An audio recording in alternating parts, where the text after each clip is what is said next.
મને એવું લાગે છે કે સુરતમાં શું થયું અને શું થઈ રહ્યું છે એના વિશે વાત થવી જોઈએ. પહેલાં તો આમ આદમી પાર્ટીની સાથે જે તે સમયે જોડાયેલા ઉમેદવાર કોંગ્રેસના સિમ્બોલ પરથી ચૂંટણી લડવાની જાહેરાત થાય છે. નિલેશ કુંભાણીને ટિકિટ મળે એના માટે બધા જ લોકો ભેગા થઈને પ્રચાર કરે અને બૂમો પડાવે જબરદસ્ત. ભાષણો સરસ આપે. પરેશ ધાનાણી પણ સરસ બોલીને જાય, ગોપાલ ઇટાલિયા પણ સરસ બોલીને જાય. ચારેય બાજુ માહોલ બનાવવાની કોશિશ કરે. એના પછી નિલેશ કુંભાણી ફોર્મ ભરવાનું નક્કી કરે. ટેકેદારો કોણ છે તો રમેશભાઈ પોલરા, જગદીશભાઈ સાવલિયા અને ધ્રુવીન ધામેલિયા. એમના જ સગા અને ભાગીદાર છે ઉમેદવારના. ઉમેદવારના સગા અને ભાગીદાર હોય તો એ શું કામ આવીને એવું કહે કે ભાઈ અમે સહી નથી કરી ના તો ખોટા ખોટા એફિડેવિટ છે. ઉમેદવાર શું કામ ખોટી સહી કરાવે? બધા જ પ્રશ્નો ગંભીર છે, અગત્યના છે, મહત્વના છે.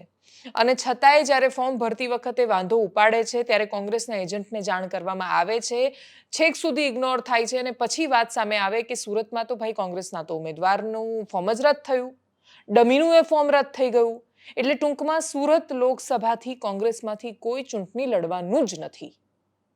હજુ બિનહરીફ તો હજી એક દિવસ છે એટલે કદાચ બાકીના બધા ઉમેદવારો ફોર્મ પાછા લઈ લે અને સુરત લોકસભા બિનહરીફ થાય તો એ કોઈને નવાઈ નહીં લાગે. મુખ્ય મુકાબલો કોની સામે હોય છે? શું ભારતીય જનતા પાર્ટીને સુરતમાં ચૂંટણી અપક્ષોની સામે લડવાની હતી?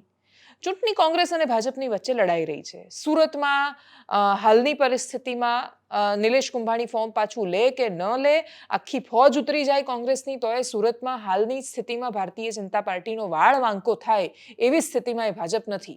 મજબૂત છે એકદમ. સુરત, અમદાવાદ, નવસારી, રાજકોટ, કોઈ પણ શહેરી બેઠક તમે ઉઠાવીને લઈ લો, વડોદરા, આટલો વિરોધ છે ને તોય કોંગ્રેસ દાવા સાથે નથી કહી શકતી કે ભાઈ આ સીટ અમે જીતવાના છીએ. કેમ કે શહેરમાં કોંગ્રેસની તાકાત રહી જ નથી વર્ષોથી. અને છતાંય સુરતમાં આવું શું કામ થયું?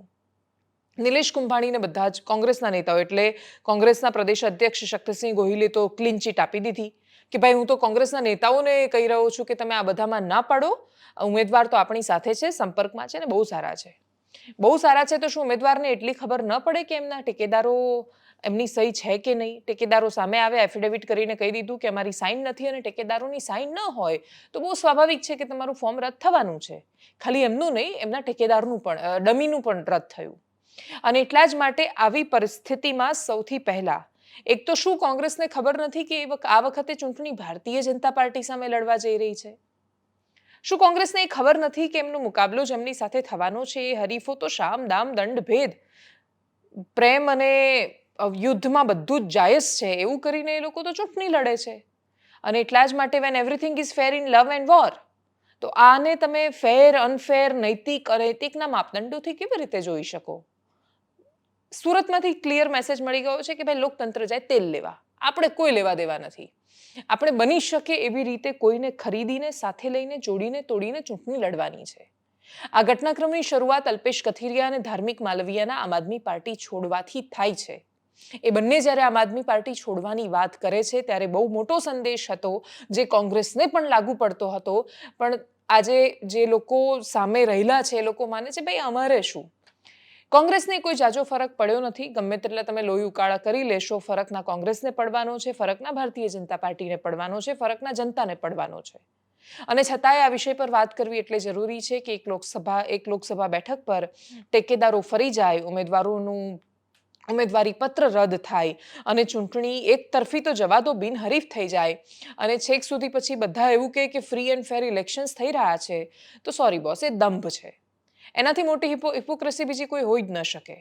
એના માટે જેટલા લોકો પ્રશ્ન કરી રહ્યા છે કે ભાઈ ભારતીય જનતા પાર્ટી, તમે કઈ રીતે સાબિત કરશો કે ભાઈ આમાં તો ભાજપના કોઈ નેતા આવ્યા અને એમણે અલ્પેશ કથિરિયા અને ધાર્મિક માલવીયાને સેટ કર્યા અને એના પછી રમેશભાઈ પોલરા, જગદીશભાઈ સાવલિયા કે ધ્રુવીન ધામેલિયાને સેટ કરવામાં આવ્યા?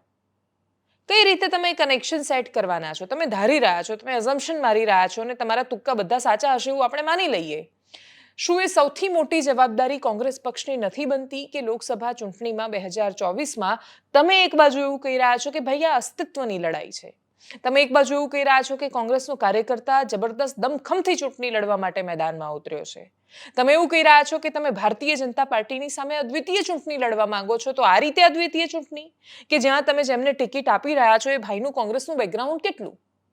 જે ટેકેદારો હતા, જે ઇલેક્શનના એજન્ટ હતા, એ બધાનું કોનું કોંગ્રેસનું એટલું બેકગ્રાઉન્ડ છે? શું કોંગ્રેસની પાસે યુથ કોંગ્રેસથી માંડીને NSUIથી માંડીને આગળ વધેલા કેડરમાં આગળ વધેલા કોઈ નેતાનું નામ જ નથી? કોંગ્રેસે ક્યાં જીતવા માટે ટિકિટ આપવાની હતી સુરતમાં? ગાંધીનગરમાં સોનલબેનને કેમ ઉતાર્યા મેદાનમાં? તમને ખબર છે કે જ્યારે તમે જીતવા માટે ટિકિટ નથી આપી રહ્યા, તમને એ પણ ખબર છે કે તમારા કોંગ્રેસના કોઈ પણ કાર્યકર્તાને તમે ટિકિટ આપશો કે નિલેશ કુંભાણીને આપશો, 50,000 વોટનો ગેપ પણ પડવાનો નથી. એ 50,000 વોટ વધારે અપાવી દેવાના હતા નિલેશ કુંભાણી જો ટિકિટ એમને આપી તો. એ લડતા તો એ શું ફરક પડવાનો હતો, પરંતુ છતાંય દરેક યુદ્ધો જીતવા માટે નથી લડાતા. યુદ્ધો એટલા માટે પણ ક્યારેક લડાય છે કે જેથી એ મેસેજ જાય, એ સંદેશ પહોંચે કે કોઈ છે કે જે છેક સુધી અસ્તિત્વની લડાઈ લડી રહ્યું છે. ઘણા બધા આપણે ત્યાં માત્ર ભારતીય નહીં, વૈશ્વિક ઇતિહાસ, કોઈ પણ યુદ્ધ થતા હોય કે ચૂંટણી થતી હોય, ખબર જ હોય છે ઘણી બધી વાર કે કોણ જીતી રહ્યું છે, કોણ હારી રહ્યું છે, પરંતુ છતાંય દરેક લડાઈઓ જીતવા માટેની હોતી જ નથી. લડાઈ લડવા માટે હોય છે. હાર કે જીત તો પછી નક્કી થતા હોય છે. અને એટલા જ માટે જેટલું ટેકન ફોર ગ્રાન્ટેડ લેવાયું એ જોતા તો ફરી એકવાર એનો એ પ્રશ્ન આવ્યો કે કોને ફરક પડે છે ભાઈ? જે ટિકિટ આપી રહ્યું છે એને ફરક નથી પડતો, જે ટિકિટ લઈ રહ્યું છે એને ફરક નથી પડતો. સત્તાનો તો સ્વભાવ છે આ રીતે કરવું, અને છતાં એને આપણે સામાન્ય રીતે ન જોતા છતાંય પ્રશ્ન કેવી રીતે કરીશું? કયા નેતાને પ્રશ્ન કરીએ? ભારતીય જનતા પાર્ટીના આ નેતાએ ષડયંત્ર કર્યું, પણ કોણે કર્યું? જ્યારે તમે પ્રલોભનની વાત આવે, પ્રલોભન તો અનંત પટેલને પણ આપવામાં આવ્યા હતા જે તે સમયે.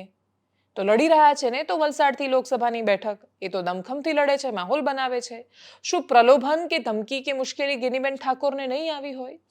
શું એ જ પ્રલોભન કે ધમકી કે મુશ્કેલી ચૈતર વસાવાને નહીં મળતી હોય? શું એ જ સ્થિતિ કોંગ્રેસના બાકીના નેતાઓની નહીં હોય? અને છતાં એ લોકો વર્ષોથી લડી રહ્યા છે. જ્યારે છોડીને જાય છે તો પણ ક્લેરિટી સાથે છોડીને જાય છે. આ રીતે ચોરી છુપે તો નીકળતા નથી. અને એટલા જ માટે જે લોકો પ્રલોભનની વાત કરી રહ્યા છે, સામાન્ય પ્રલોભન સામે લોકસભાની ચૂંટણી છોડીને જાય, જો એવા તમારા નેતા હોય તો પછી તમારે પહેલા પ્રશ્ન પોતાને કરવાની જરૂર છે. સુરત લોકસભા બેઠક પર જે પણ થયું એ રાજકીય ડ્રામા છે. સામાન્ય માણસો સોશિયલ મીડિયા પર એની મજાક બનાવે છે. લોકો કોંગ્રેસ પર હસી રહ્યા છે, ભાઈ તમે ઉમેદવાર નથી મળતા, ટેકેદાર નથી મળતા તો મતદારો શું મળવાના? અને વાત સાચી છે એમની. કોંગ્રેસ પક્ષ જો પોતાના ઉમેદવાર કે ટેકેદારને ન સાચવી શકે તો આજુબાજુની લોકસભા બેઠકો પર અને ઓલ ઓવર ચૂંટણીમાં જે મેસેજ જાય છે તો કોંગ્રેસ માટે ગંભીર છે. શક્તિસિંહ ગોહિલ સામે આવ્યા હતા, પત્રકાર પરિષદ કરી હતી, એમણે કંચન જરીવાલાનો કેસ યાદ કરાવ્યો હતો જે તે સમયે, પરંતુ આખરે ચૂંટણી લડાઈ ભારતીય જનતા પાર્ટી અને કોંગ્રેસની વચ્ચે, તો પણ AIMIMના વોટર્સ નહોતા. દરેક વખતે શું ભારતીય જનતા પાર્ટી MIMને ઊભા કરે છે કે અપક્ષોને ઊભા કરે છે એવા તમે આરોપ લગાવો છો, તો તમે કેમ કોઈ ઉમેદવારો ઊભા નથી કરી શકતા? સાબરકાંઠામાં એક અપક્ષમાં ઊભા હતા, છેલ્લી ઘડીએ ફોર્મ તો એમણે પાછું ખેંચી લીધું, જે તે જગ્યાએ વાંધા રજૂ કર્યા. પરસોત્તમ રૂપાલાના ફોર્મમાં વાંધા રજૂ કરાયા, એટલી સાંભળ્યા. ખેડામાં દેવુસિંહ ચૌહાણ સામે વાંધા રજૂ કરવામાં આવ્યા તો જે રિટર્નિંગ ઓફિસર હતા એમણે તો સાંભળવાની જ તસદી ન લીધી, ના પાડી દીધી. એમણે કહ્યું કે નહીં, આ બધું બરાબર છે, આગળનું બોલો. એટલે જે ઇલેક્શનમાં, ચૂંટણીમાં જે નાનો કર્મચારી કામ કરે છે એ પોતાની પ્રામાણિકતા માટે, નિષ્ઠા માટે, તટસ્થ ચૂંટણી રાખવા માટે જીવ જોખમમાં મૂકી દે છે. આખા દેશના અનેક એવા વિસ્તારો છે કે જ્યાં ચૂંટણીના મથકો અતિશય સંવેદનશીલ હોય છે અને છતાંય ત્યાંનો કર્મચારી પોતાના જીવની પરવા કર્યા વગર તટસ્થ ચૂંટણી કરવા માટે, પ્રજાની અંદર એ મેસેજ પહોંચે કે લોકતંત્ર જીવતું છે ને મજબૂત છે, એના માટે મરી જાય છે ને ઉપરના અધિકારીઓ સેટ થઈ જાય છે. ઉપરના અધિકારીઓ તરફથી જ્યારે નિષ્પક્ષ કાર્યવાહી ન કરવામાં આવે ત્યારે એ નીચેના કર્મચારીની અંદર શું સંદેશ જવાનો છે? ચૂંટણી આવે ત્યારે BLOની કામગીરી કરતા શિક્ષકો હોય કે પછી એ સરકારી કર્મચારીઓ કે જે પોતાનું બધું જ સામાન્ય જીવન, વેકેશનનો સમય હોય છે, આ છોકરાઓનું વેકેશન ને ચૂંટણી બધું સાથે આવતું હોય છે, અને છતાંય પોતાના એ લાંબા વેકેશનમાં ચૂંટણીને એ ધ્યાનમાં રાખે છે. અને છતાંય આવી જ્યારે ઘટનાઓ સામે આવે ત્યારે સંદેશો સાચા નથી પહોંચતા. આખી વાત એટલા માટે હતી કેમ કે ભલે બધા માટે, મોટાભાગની જનતા માટે, જનમાનસ માટે, નેતાઓ માટે એવું હોય કે લોકતંત્ર ગયું તેલ લેવા, બધા સરખા છે તો આપણે શું કામ ખાલી ખોટી બૂમો પાડીને સમય બરબાદ કરવો? પરંતુ છતાંય મેં જે એકદમ શરૂઆતમાં કોંગ્રેસ પક્ષ માટે કહ્યું એ એટલા માટે લોકતંત્ર માટે પણ લાગુ પડે છે કે દરેક લડાઈઓ કે દરેક યુદ્ધો કશુંક મેળવી લેવા માટે નથી હોતા. દરેક વખતે આપણા બોલવાથી કોઈ ફરક પડી જશે એના માટે નથી બોલવાનું હોતું. બોલવાનું એટલા માટે હોય છે કેમ કે બોલવું જરૂરી હોય છે.